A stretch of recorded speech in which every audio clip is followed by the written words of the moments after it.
It was exactly 2:17 in the morning when the world went dark. Not just the streetlights, not just the city hum, but everything. The power was gone. In a quiet house, tucked away on a silent street, a girl sleeping soundly in her room suddenly sat bolt upright. Her eyes were open, but they saw nothing. She was sleepwalking again, a habit she thought she'd outgrown years ago.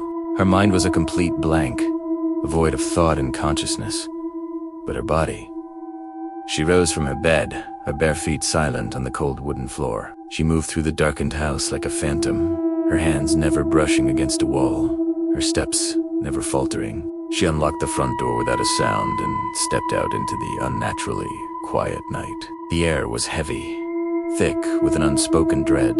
She just kept walking, one foot in front of the other, drawn by an invisible thread. It was a hospital, one that had been shuttered and left to rot for over 50 years. A chain-link fence, rusted and broken, was all that stood between the living world and the decaying one within. Decades ago, this was a place of healing, a sanctuary for the sick. Now, it was a place of death, a monument to forgotten suffering. Local legends whispered dark tales about it. They said the nurses who worked there in its final years weren't healers. They practiced dark, unspeakable rituals, trading lives for power. When the hospital was finally forced to shut down, their tormented souls, they say, never left. They were bound to the crumbling walls, forever waiting.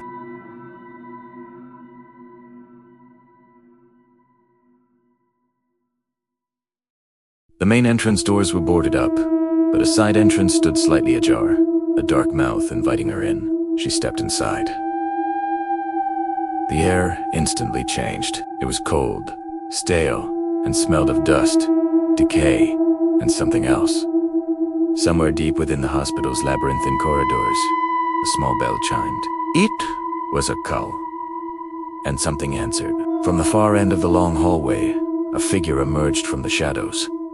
A nurse. Her uniform was a ghostly white, but it was marred by dark, ugly stains that looked almost black in the gloom. Her shoes made no sound on the cracked linoleum floor as she glided closer, but it was her smile that truly chilled the air. It was too wide, too fixed, a grotesque parody of comfort. It didn't reach her eyes, which were dark, empty pits. The nurse beckoned with a single, slender finger. The girl, still lost in her trance, followed without question. The nurse guided her through a maze of identical corridors, past empty operating theaters and rooms with shattered windows.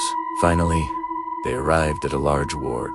The room was filled with rows of old, iron-framed beds, each with a thin, yellowed mattress. It was a sea of emptiness, a testament to the countless souls who had lain there before. She gestured for the girl to lie down, and say, Death. Her eyes flew open, and for the first time, she saw where she was. Panic, cold and sharp, pierced through the fog in her mind. The reality of her situation crashed down on her like a physical blow. Her cries just echoed in the vast, empty ward, swallowed by the darkness. The nurse leaned in close, her face just inches from the girl's. That horrifying smile never faltered. Her breath was cold, carrying the scent of the grave.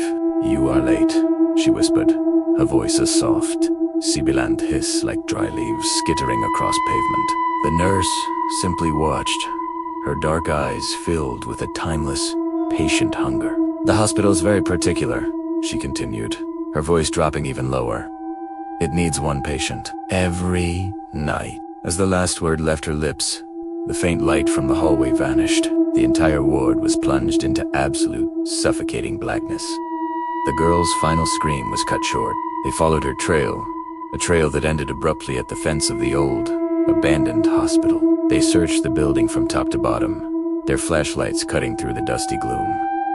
They found nothing. No signs of a struggle. No body, no blood. The only thing out of place was in the main ward. Amidst the rows of decaying beds, one bed was neatly made, the sheets pulled taut, the pillow it looked as if it were waiting for its next occupant. They say the old hospital isn't truly abandoned. They say it's still open, but only at night, and its staff is always ready to welcome a new patient. But there's a rule. You see, once you are admitted, you never get discharged. Run. Because the hospital is always waiting, and it's always in need of one more patient. Thanks for watching. If you enjoyed this story, don't forget to like, subscribe, and hit that notification bell so you don't miss our next descent into the dark. Until next time, stay safe.